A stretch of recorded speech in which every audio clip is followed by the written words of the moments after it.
안녕하십니까. 10월 12일 월요일 말씀 묵상 시작하겠습니다. 오늘 말씀은 신명기 20장 1절에서부터 9절까지 말씀입니다. 이제부터 전쟁을 배경으로 하는 이야기가 나옵니다. 생명을 존중하라라는 대명제가 전쟁이라는 것을 배경으로 해서 어떻게 적용되는가를 다루어 볼 텐데요. 오늘과 아마도 내일까지도 계속해서 이 주제가 다뤄질 것 같습니다. 그럼 오늘 말씀을 통해서 이 전쟁이라는 좀 사람을 죽일 수밖에 없고 또 내가 죽을 수도 있는 그 위험한 그런 상황에서 어떤 하나님의 말씀이 주어졌는지를 살펴보고, 그리고 우리가 세상에서 살아갈 때 어떤 태도를 가져야 할지 생각해보는 시간을 가졌으면 좋겠습니다. 함께 말씀을 보겠습니다.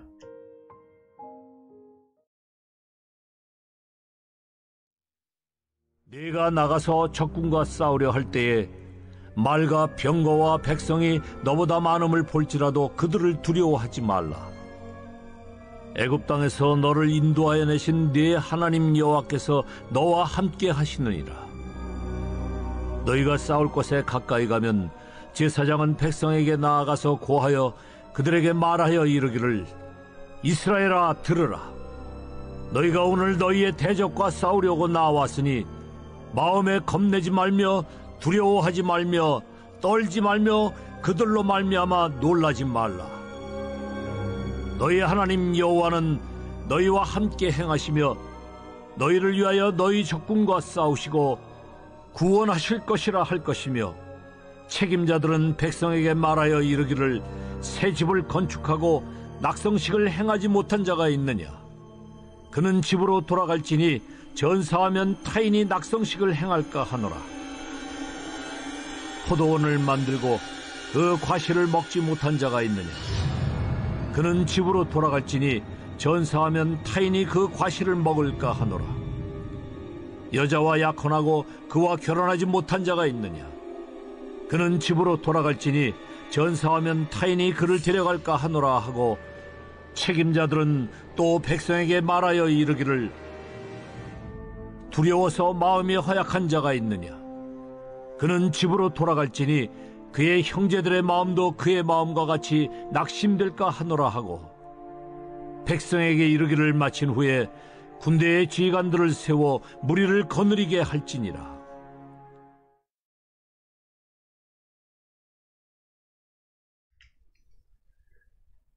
네, 지금 우리가 신명기의 구체적인 규정들, 그러니까 율법의 구체적인 규정들 다루고 있고, 그 규정들 가운데서도 결국은 핵심, 율법의 정신이 나타나고 있는 부분을 다루고 있죠. 그 가운데서도 생명 존중, 이건 그야말로 율법의 가장 중요한 기독교 윤리의 기반을 이루고 있다고 말할 수도 있는데요.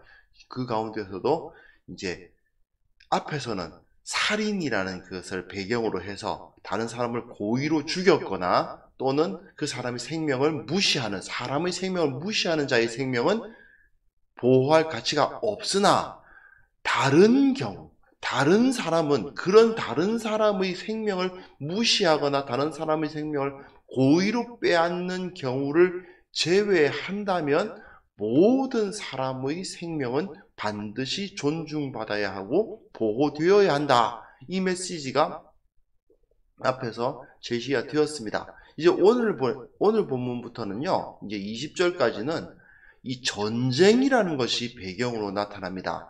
전쟁은 당연히 아시죠? 죽음이란 것이 피해갈 수가 없는 게 전쟁입니다.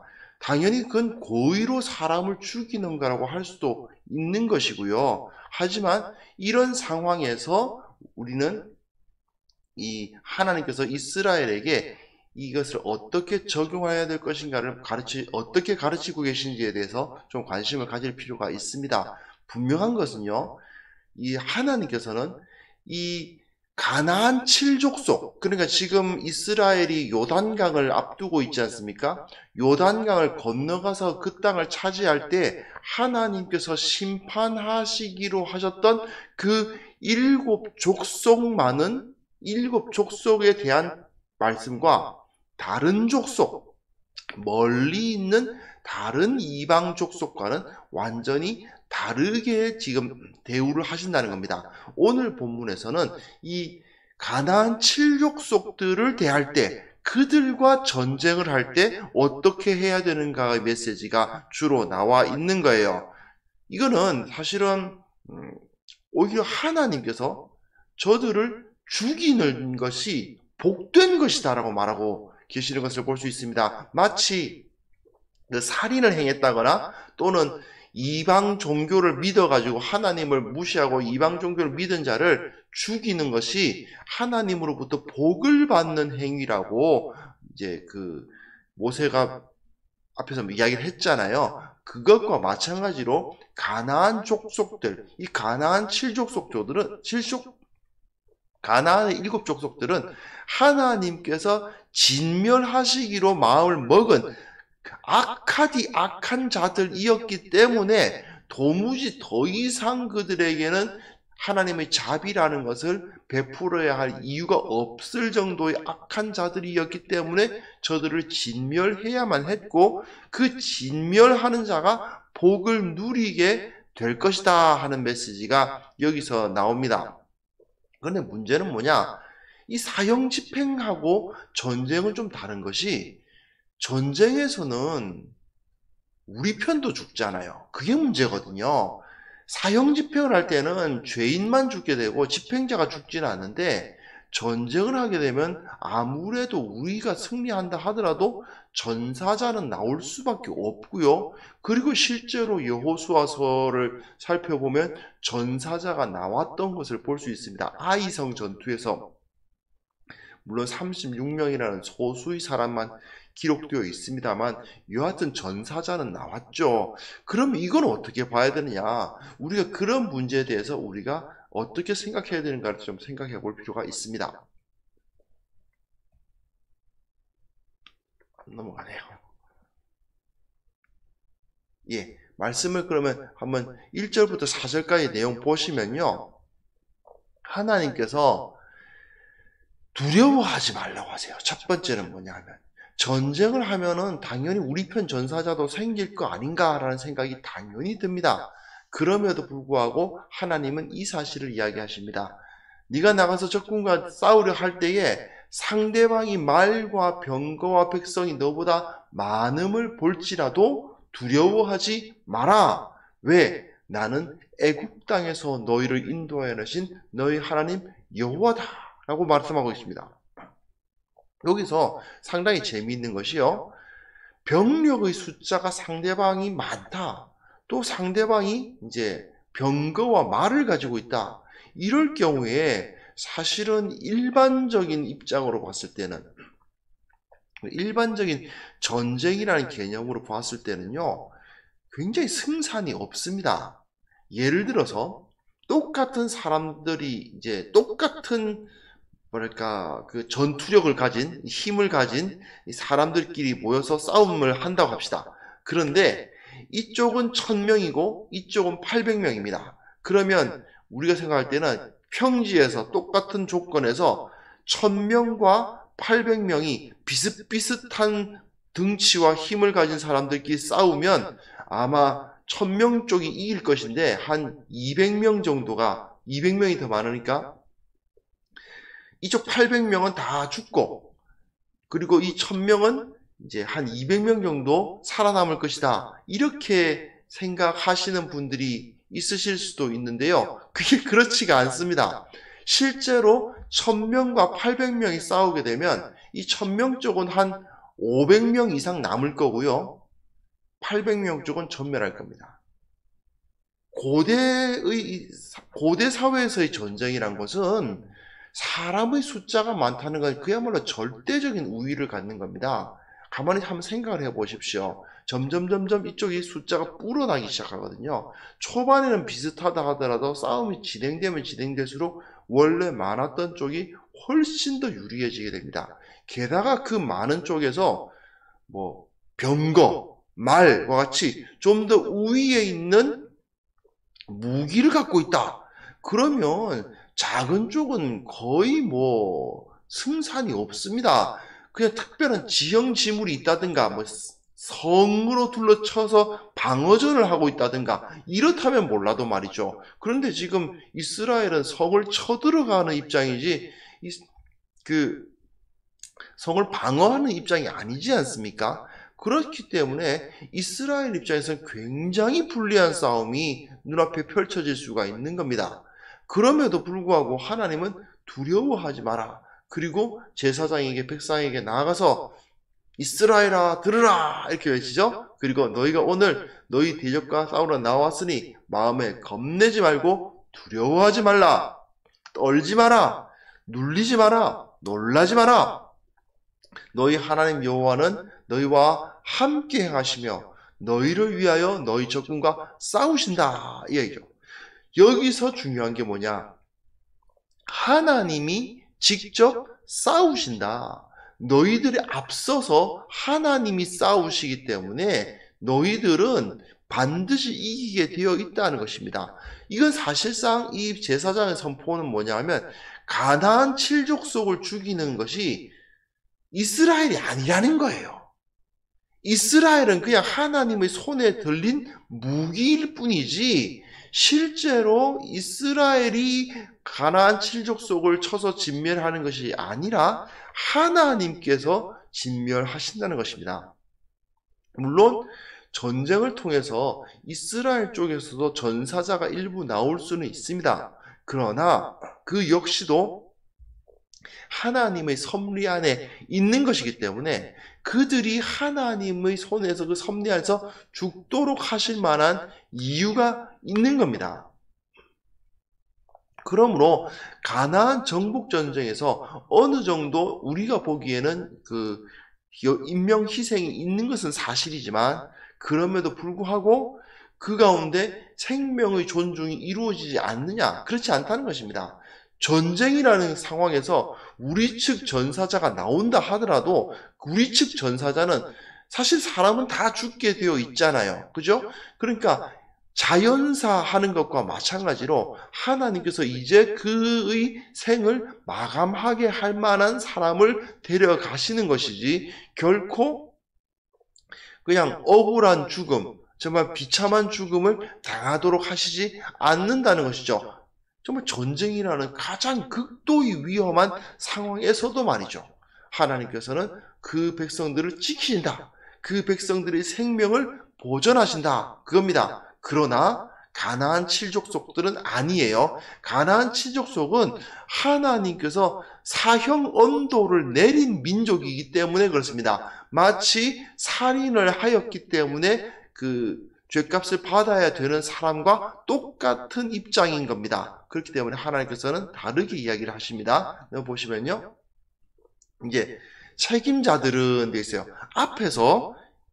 앞에서 보시면 이 제사장들은 어떻게 했습니까? 나아가가지고 모든 사람들이 나가서 두려워하지 마라, 떨지 마라 이렇게 외쳤습니다. 그 다음에 책임자들은 뭐라고 말합니까? 그 밑에 여러 책임자들이 각 그 부대들이 있을 거 아니에요. 아마도 그 지파별로 부대가 되어 있을 텐데 그 지파들 부대 자기가 맡은 부대 앞에 가가지고 백성에게 말하기를 새 집을 건축하고 낙성식을 행하지 못한 자가 있느냐? 집으로 돌아가라. 타인이 낙성식을 행할까 하노라. 포도원을 만들고 그 과실을 먹지 못한 자가 있느냐? 돌아가라. 전사하면 타인이 그 과실을 먹을까 하노라. 여자와 약혼하고 그와 결혼하지 못한 자가 있느냐? 그는 돌아가라. 전사하면 타인이 그를 데려갈까 하노라. 이렇게 표현하고 있어요.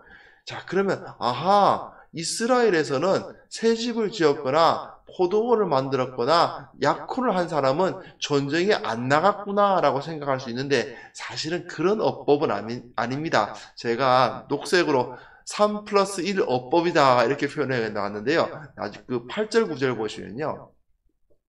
책임자들은 또 백성에게 말하여 이르기를 이렇게 해요. 이 히브리 어법인데요. 세 번의 비슷한 이야기를 이야기해요. 낙성식을 했고, 포도원을 꾸리고, 약혼을 했고, 이런 이야기는 다 비슷한, 이 전쟁에 나가지 못할 이유를 가진 사람이 있느냐? 그는 돌아가라! 그런 이야기를 합니다. 그리고 말하기를, 이게 마지막에 나오는 게 제일 중요한 거예요. 두려워서 마음이 허약한 자가 있느냐? 그는 집으로 돌아가라. 이거죠. 이건 무슨 소리냐? 앞에 말한 세 가지가 두려운 자들의 핑계거리다 그 말입니다. 그러니까 앞에 세 가지 있는 사람은 전쟁에 안 나갔다는 게 아니고 그들이 두려워해가지고 혹시 죽게 되면 그렇게 다른 사람들이 뭐 낙성식을 해가고 다른 사람들이 그 열매를 먹고 다른 사람들이 그 약혼자를 데려간다. 그러니까 돌아가라 이런 이야기를 하는 것은 그런 핑계를 대면서 두려워하는 자가 있느냐? 두려워할 자가 있다면 이 자리에서 필요 없으니까 가라 이런 이야기를 하는 겁니다.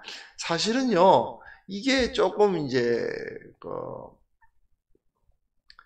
사실 좀 위험합니다. 왜냐하면 이런 말을 하면 현실적으로 굉장히 위험해요. 왜냐하면 정말 두려워하는 사람이 다 집에 가면 어떻게 될까요? 그 전쟁을 하겠다고 모여있는 사람들 중에서 두려움을 느끼지 않는 사람이 과연 몇 명이나 있을까요? 네, 사실 전쟁을 하는 사람이 두렵지 않은 사람이 어디에 있습니까?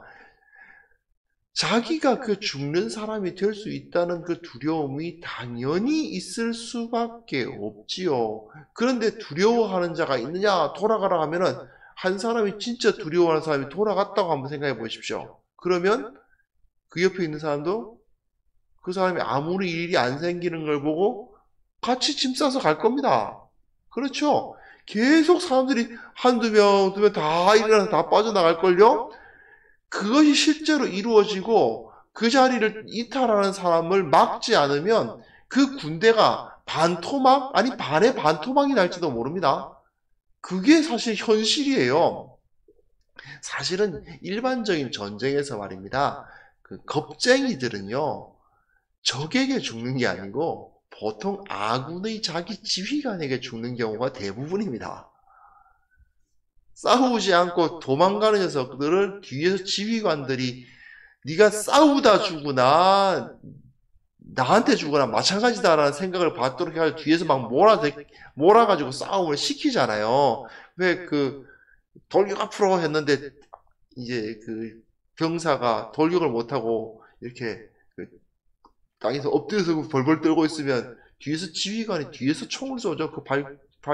그쪽 있는 총을 쏴가지고 위협으로 쏴가지고 너 지금 안 뛰어나가면 내 총에 죽을 줄 알아라 이렇게 되는 거 아닙니까? 그렇게 해서 돌격을 시키는 거잖아요. 그런데 이렇게 두려워 떠는 자들은 다 돌아가라고 할 정도로 아주 그냥 대단한 배짱을 보여주는 그러한 이제 모습을 보이고 있습니다. 왜 그럴까요? 예, 이들은 믿고 있는 겁니다. 하나님께서 그 전쟁에서 직접 싸우시고 하나님께서 우리 편의 생명을 보호하신다. 그뿐만 아니고요. 또 이건 좀 아이러니하긴 하지만 이 책임자들이 하는 말은 겁쟁이들의 생명까지도 하나님은 존중하고 계신 거죠. 사실은. 겁쟁이들까지도 옛날에는 이 전쟁에서 겁쟁이들은 뭐 살려놓을 필요가 없다는 식의 그런 사고방식이 있는 그랬던 시절인데 겁나면 다 집으로 돌아가라. 뭐 핑계거리 있느냐? 그래 뭐 집을 졌냐? 포도원 만들었냐? 약혼했냐? 핑계거리 있냐? 그래 핑계거리가 있으면 그래 겁나서 그러는 거지? 다 돌아가라. 이렇게 이야기를 하는 겁니다. 그러면서 하나님께서 우리를 싸우게 하시는 거고 하나님께서 우리를 이기게 하시는 거고 하나님께서 이 전쟁을 진행해 나가시는 거지 결코 우리의 숫자가 우리를 이기게 하는 것이 아니다. 겁쟁이들로 모여져 있는 그 군대가 결국은 이기게 하는 것이 아니다. 우리는 하나님께서 싸워 이기시는 이 전쟁에서 승리의 영광을 얻으러 왔다. 그 이야기가 여기에 선포되고 있습니다. 세상 어느 군대도 상상하기 힘든 겁나는 사람들 다 집으로 돌아가! 이런 얘기를 할 수도 있는 그러한 강력한 하나님에 대한 믿음, 그것에 의해서 이스라엘은 실제로 승리했죠. 가나안과의 전쟁에서 하나님께서 앞서 싸우셨기 때문에 결국은 하나님께서 그들을 모두 다 가나안 칠족 속도를 다 몰아내시고 그 땅을 이스라엘에게 주시지 않았습니까? 인간의 합리적인 방식이 아니라 도무지 전술과는 상관없을 것 같은 방식으로 승리를 누리게 하시는 겁니다. 이게 바로 하나님께서 우리를 보호하시고 하나님께서 우리를 인도하신다. 하나님께서는 철저히 자기 편의 생명을 보호하신다라는 것을 여기서 볼 수가 있습니다. 요즘 우리가 살아가고 있는 세상은요, 너희 삶의 주인은 너야. 너희 힘으로 너희 삶을 개척해야 돼. 뭐 이런 이야기를 많이 합니다. 예. 그럴듯하기도 하고, 나름대로 뭐 멋있어 보이기도 하지만 하나님의 말씀, 성경은 반대의 이야기를 하고 있죠. 우리가 하나님에 대한 의존도를 높이면 높일수록 우리는 더욱더 우리가 강해진다고 말하고 있습니다. 사람은요, 하나님으로부터 독립을 꿈꾸면 꿈꿀수록 성취할 수 있는 것은 더 적어지고 그 힘은 점점 더 약해집니다. 그러나 하나님을 의존하기를 배울 때에 오히려 불가능이 없어지고 오히려 강해진다는 것을 우리는 기억해야만 됩니다. 이스라엘의 전쟁, 그걸 살펴보면요, 인간이 경험할 수 있는 모든 것 중에서 가장 위험한 환경, 그 전쟁이라는 환경에서도 하나님께서는 두려워하지 말라고 하셨습니다. 하나님께서 지켜주실 것이니까요. 하나님께서 완벽한 장벽을 쳐주실 것이고 하나님께서 먼저 싸워서 이겨주실 것이기 때문에, 그렇기 때문에 하나님께서 모든 사람의 생명을 보호하신다는 사실을 믿기 때문에 그들은 두려워할 필요가 없었던 겁니다. 자, 우리는 정말 하나님을 인정하는 세상은 원래 좀 없었죠. 하지만 지금 우리는 정말 하나님을 인정하지 않는 이 세상 가운데로 보냄을 받은 것 같습니다. 그러나 우리는 이 세상 가운데 거하면서 소금과 빛의 역할을 감당해야 됩니다. 그러다 보면 어쩔 수 없이 전쟁이 일어나죠. 영적인 전쟁이 일어납니다. 그 전쟁 가운데서 우리는 가끔은 세상이 나보다 더 강해 보이고 세상에서 내가 도무지 이길 수 없을 것 같아 보이고 저 세상의 방식 앞에 내가 저것을 사용하지 않으면 무너질 것 같이 생각될 때가 있습니다. 하지만 우리 삶의 모든 부분에서 하나님을 신뢰한다면 우리는 정말 강해질 수 있다는 것을 믿어야 합니다. 세상의 거짓된 방식, 세상의 악한 방식을 따라서 사용하다 보면은 결국은 하나님을 의뢰할 수 없기 때문에 결국은 패배하게 될 것입니다. 그러나 하나님을 의존하고 하나님의 방식을 따라서 살아가는 법을 배우면 우리는 반드시 승리할 것입니다. 이 사실을 믿음으로 받아들이는 참된 그리스도의 군사들이 다 되었으면 좋겠습니다. 하나님께서 내 삶을 지키십니다. 하나님께서 반드시 나를 살게 하실 것입니다. 그래서 이런 말을 하잖아요. 나의 사명이 다하지 않는 한 나는 결코 죽지 않는다. 하나님께서 나를 이 세상에서 나를 통해서 이루시고자 하셨던 그 사명이 다하기 전까지 하나님께서는 결코 나를 이 세상에서 버리지 않으시고 죽지 않게 하실 것이다. 그 사실을 우리가 믿어야 합니다. 그러므로 두려워하지 말고 이 세상을 담대히 나아가서 하나님의 법도대로 하나님의 방식대로 싸우는 귀한 성도님들 되셨으면 좋겠습니다. 이 시간 이런 용기, 이러한 강력한 힘을 우리에게 허락해달라는 기도를 함께 드리는 시간 가졌으면 합니다. 기도하겠습니다.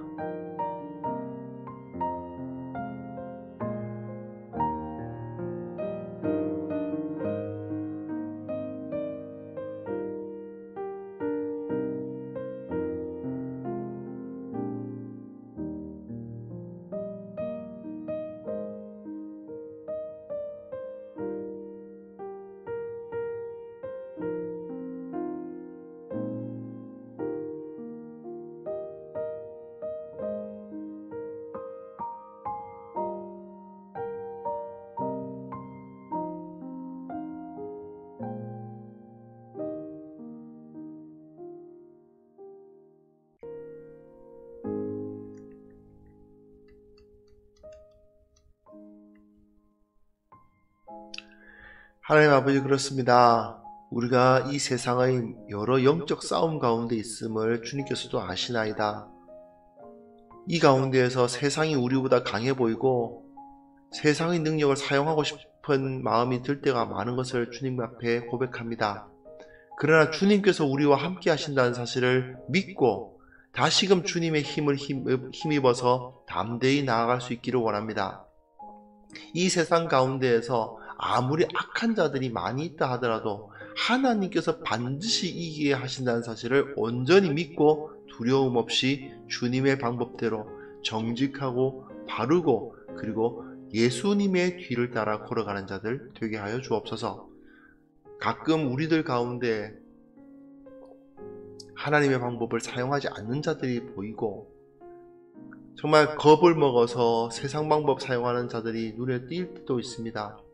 그러나 그들을 탓하고 비난하기 전에 그들을 먼저 사랑하게 하시고 하나님께서 저들의 생명까지도 지키신다는 사실을 기억하며 주님을 따라 주님과 함께 다른 사람은 어찌하든지 나는 주님의 뒤를 따라 이 세상에서 싸워 나가겠노라 결단하는 자들 되게 하여 주옵소서. 아버지 하나님, 이 땅이 주님으로부터 많이 떠나 있습니다. 주님의 가치관, 참으로 생명을 존중해야 한다는 그 가치관으로부터 많이 떠나 있음을 보시고 계십니다. 주님께서 저들을 불쌍히 여겨주시고 먼저 우리 하나님의 백성들이 거룩한 모습으로 서게 하여 주시옵소서. 이 세상의 악한 문화를 제거하는데 우리가 쓰임받게 하여 주시옵소서. 하나님의 나라, 하나님의 영광이 드러나도록 우리를 사용하여서 이 영적인 전쟁을 이겨 주옵소서. 아버지 하나님, 오늘도 주님 앞에 하루를 의탁합니다. 이번 한 주가 다시 시작합니다. 주님께서 그 모든 삶 가운데 하나님의 함께 하심을 체험하게 하여 주옵소서. 전염병이 점점 잦아들고 있다는 귀한 소식도 들리고 있지만 혹시라도 그 가운데 또 다시 어려움이 나타나지 않도록 주님께서 지키시고 온전히 보호하여 주시기를 원하옵고, 또한 저들이 행하는 모든 일들 가운데 더욱더 풍성한 은혜가 우리 가운데 임할 수 있도록 도와주옵소서.